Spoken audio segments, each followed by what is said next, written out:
Vamos a partir por el concepto de trastorno de integración, que es el trastorno que estamos luchando porque se consiga, al menos en España. Es un término que moderniza la esquizofrenia, la llamada esquizofrenia del 1900, modelo que se aplica en Japón desde el año 2002, en el contexto de que se cree en la rehabilitación del sujeto. Eso es muy importante, desestigmatizar. Es fundamental que la sociedad tome parte en ese sentido. Es fundamental el abordaje temprano de esta patología, inicial aparente patología, con lo cual es necesario abogar por una campaña de prevención a nivel nacional o internacional de jóvenes de 13, 15, 18, 20 años, 20 y pocos años que caen en estas fiebres mentales. Eh, El abordaje terapéutico parte por la información. Yo creo que el sujeto, como todo ser vivo en este mundo que nos rodea, es el intercambio de información, sea la polinización o sea el traspaso de los genes. Información. Y una información ecológica, psicológica, biológica. Y desde esa perspectiva y en ese contexto es cuando el paciente ha de ser consciente de qué es lo que tiene. En Japón, del año 2002, desde el 30% al 70% de los pacientes, eh, en el sentido de que antiguamente el 30% de los pacientes se les informaba que tenían esquizofrenia. A partir de ahora, el 70% de los pacientes se les informa que tienen trastorno de integración. Ha sido algo fundamental en la rehabilitación, en la integración social de personas que padecen esta patología. ¿Qué es lo que toma qué es lo que toma un paciente? Un fármaco, en pocas palabras, que lo tranquiliza y que integra la vista, el oído, el tacto, el de la realidad. Eso en psicología es el yo. Digamos que estaríamos hablando del cerebro, de la toma de decisión, la planificación, el razonamiento y las defensas psicológicas que tienen que ver con el placer o el miedo. La vista, el oído y el tacto.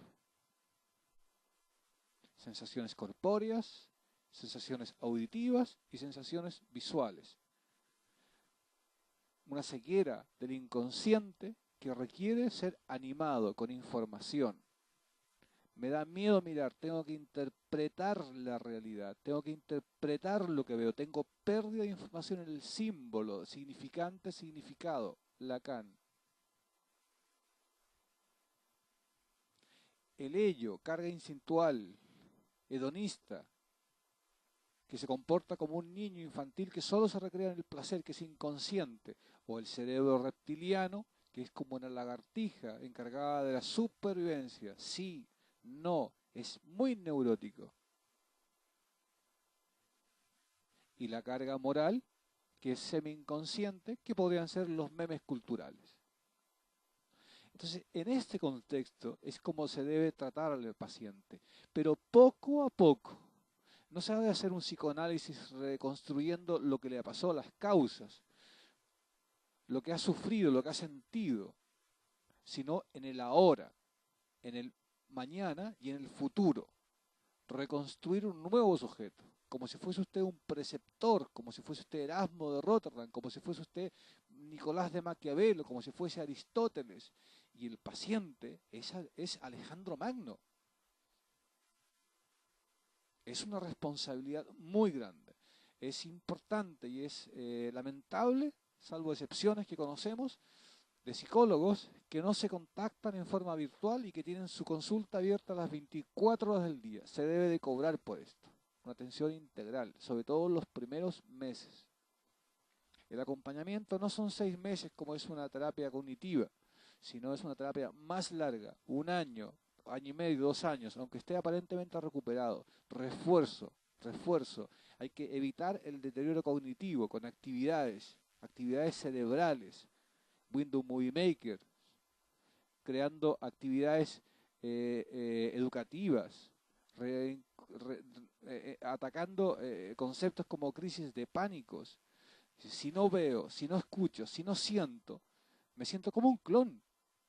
Si no tengo sensaciones, si tengo dificultad para, por ejemplo, hablando de un caso concreto, para tener sensaciones placenteras en mi vida sexual, si no me integro socialmente, es como que yo ando con un muerto a cuestas. Hay que exorcizarlo y animar el segundo sujeto. Y el segundo sujeto es muy caro. Es carísimo. Y son pocas las excepciones que han conseguido superar al animal. Entonces, con este comentario terapéutico general para usuarios, para psicólogos, para psiquiatras, para terapeutas, eh, como experiencia nuestra, desde la Asociación Internacional de Integración Tandem, nos llaman pacientes a la 1 de la mañana, a las 10 de la noche, a las 9 de la mañana, a veces uno conversa horas, pero el resultado es mágico, es increíble. Entonces, el usuario necesita que le interpreten los sueños, necesita que le interpreten su vida, necesita acompañamiento. Y en eso consiste la terapia, en dar una estructura, una explicación biológica, psicológica y entregar una estructura. En el síndrome de unicornio, lo que se intenta explicar es el cambio biológico, el cambio de perspectiva en el sujeto, cómo ha de entenderse, ha de visualizarse. Y para esto se ha de tener paciencia. No se mira al pasado, básicamente si hay una disociación, se comprende la disociación, si hay algún abuso, etcétera, pero no se profundiza en eso, simplemente se enseña a explicar qué es una sublimación y cómo se crea un estímulo con actividades nuevas, sea con nuevos amigos, bueno, es complejo improvisar sin un paciente enfrente, pero en este contexto es como educar a un príncipe, a una princesa. Tan simple como eso. Y ahí radica. Dice, primero, ¿qué es el cuerpo? ¿Cómo funciona la sublimación? ¿Cómo funciona la negación? ¿Cómo funciona la represión?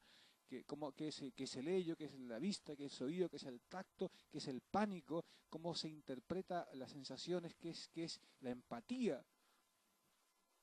¿Y cómo se alivia cuando se sienten culpables? Porque pacientes que se sienten culpables porque se sienten pedófilos, porque no saben interpretar la sensación que les crea un niño, o un perro, o una señora, o socialmente, no saben integrarse socialmente.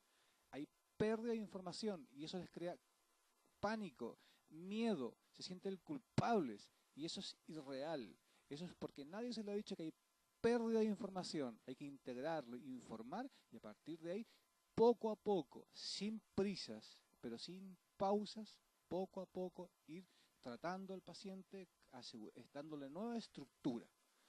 Entonces, en este sentido, es un poco el abordaje. Y tenemos algunos éxitos, modestos éxitos, humildes éxitos, pero que en cierta forma marcan una línea, marcan una tendencia de que es factible la reinserción y el rescate de sujetos que están al borde, al límite. Hemos asistido a funerales y no queremos seguir asistiendo a funerales de gente que es suicida. 60.000 en Europa, 750.000 personas en el mundo. Porque es necesario abrir la boca y empezar a conversar.